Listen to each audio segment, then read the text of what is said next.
രാമായണ സന്ദേശത്തിലെ ഏറ്റവും സുപ്രധാനമായ ഒരു കാര്യമാണ് പ്രകൃതി സ്നേഹം. പ്രകൃതിയെ ഇത്രയേറെ സ്നേഹിക്കുന്ന, പ്രകൃതിയെ ഇത്രയേറെ ആദരിക്കുന്ന മറ്റൊരു ഗ്രന്ഥം ഒരുപക്ഷെ ലോകത്ത് തന്നെ ഉണ്ടാകാനിടയില്ല.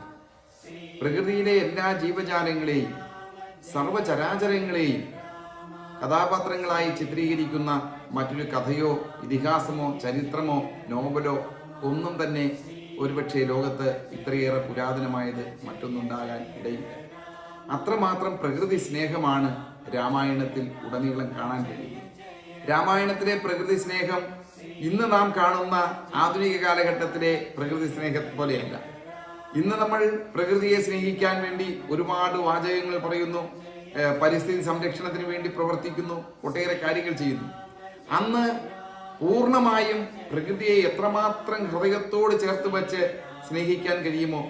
പ്രപഞ്ചത്തിലെ ഓരോ കല്ലും മുള്ളും ഇലയും കല്ലും എല്ലാം പ്രകൃതിയുടെ ഭാഗമാണ്. ഇവയെല്ലാം മനുഷ്യ ജീവിതത്തിനെയും സമൂഹത്തിൻ്റെയും എല്ലാം നിലനിൽപ്പിന് ഏറ്റവും ആധാരശിലയാണ് എന്ന വ്യക്തമായ ബോധ്യം ഋഷീശ്വരന്മാർക്കുണ്ടായിരുന്നു. അതുകൊണ്ടാണ് വാൽമീകി രാമായണം മുതൽ എല്ലാ രാമായണങ്ങളിലും പ്രകൃതി സ്നേഹത്തെക്കുറിച്ച് ഏറ്റവും കൂടുതലായി പറഞ്ഞിട്ടുള്ളത്. നമുക്കറിയാം, ജലത്തെ ദേവതയായി നാം ആരാധിക്കുന്നു, വൃക്ഷത്തെ ദേവതയായി ആരാധിക്കുന്നു, നാഗത്തെ ദേവതയായി ആരാധിക്കുന്നു, വായുവിനെ ഈശ്വരനായിട്ട് ആരാധിക്കുന്നു, ആകാശത്തെ ഈശ്വരനായി, സൂര്യനെ ഈശ്വരനായി, എല്ലാത്തിലും ഈശ്വരാംശം കണ്ടെത്തുന്ന ധന്യമായ ഒരു സാംസ്കാരിക ധാരയാണ് സനാതന ധർമ്മം. ആ സനാതന ധർമ്മത്തിന്റെ അടിസ്ഥാന ശിലകളിലൊന്നായി കണക്കാക്കാവുന്നതാണ് രാമായണം. പ്രകൃതി സ്നേഹത്തിന് ലോകത്ത് പറയാവുന്ന ഏറ്റവും വലിയ ഉദാഹരണവും രാമായണം തന്നെയാണ്. പ്രകൃതിയിലെ എല്ലാ ചരാചരങ്ങളുടെയും സംയോഗമാണ് നമ്മളുടെ യഥാർത്ഥത്തിലുള്ള, അതിന്റെ ബാലൻസിംഗ് ആണ് ഒരു പ്രപഞ്ചത്തിന്റെ നിലനിൽപ്പിന്റെ ആധാരം. വെള്ളത്തിന് വെള്ളം വേണം, വായുവിന് വായു വേണം, ഇവയെല്ലാം ശുദ്ധമായ നിലയിൽ ഉണ്ടാകണം. അവയെല്ലാം പരസ്പരം പരിപോഷിപ്പിക്കേണ്ട ഉത്തരവാദിത്വം നമുക്കാണ്. മനുഷ്യനെ ബോധ്യപ്പെടുത്തുകയാണ്.